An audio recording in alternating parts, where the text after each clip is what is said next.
Well, the border battle continues. A federal judge has given Texas 1 week to take down that floating barrier that you see right there in the middle of the Rio Grande. But the Lone Star State isn't alone in the crisis. In the city of Chicago, as you can see, that black curtain screen right is how the fourth busiest airport in America is sheltering over 400 migrants. They're on the other side of that curtain.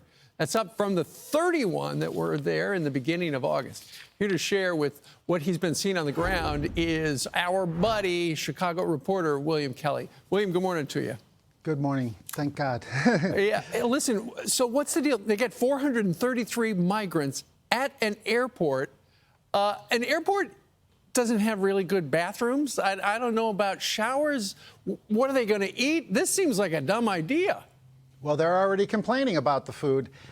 Steve, it's only the OHare Airport is only one of 18 migrant shelters in the city of Chicago.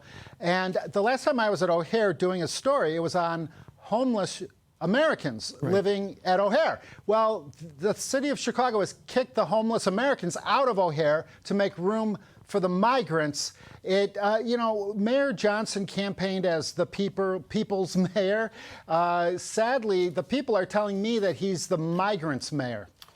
And it certainly looks like that. So, William, are the migrants on the other side of the TSA checkpoint? Do they have to go through security to get to this location they're at? I don't think security applies to them. I don't think any of the requirements that Americans are expected to background checks or in all seriousness, the city of Chicago has not recovered from the lockdowns and the looting of Lightfoot. Now we are in the throes of the violent crime and the migrant crisis of Mayor Johnson. This is, there are millions upon millions of dollars being spent on this migrant crisis.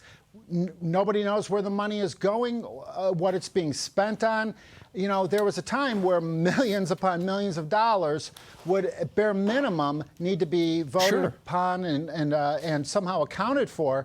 But, sadly, Mayor Johnson must have taken Mayor Lightfoot's course at Harvard on media relations because he won't answer my questions. Yeah, well, famously would not answer your questions.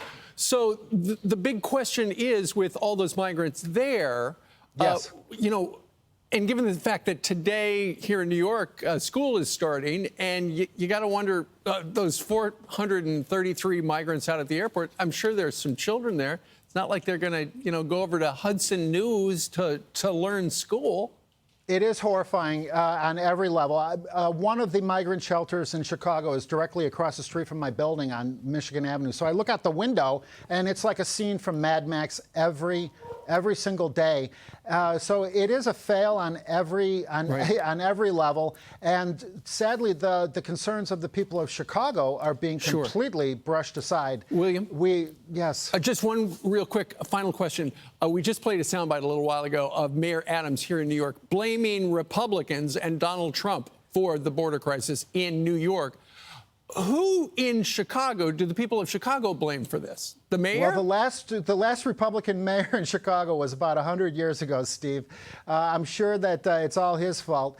But it really is a fail on every level. So many. And the city and the police are not able to babysit the migrants and arrest the violent criminals at the same time. Okay. So the people of Chicago are suffering today, Steve. And you can really tell that.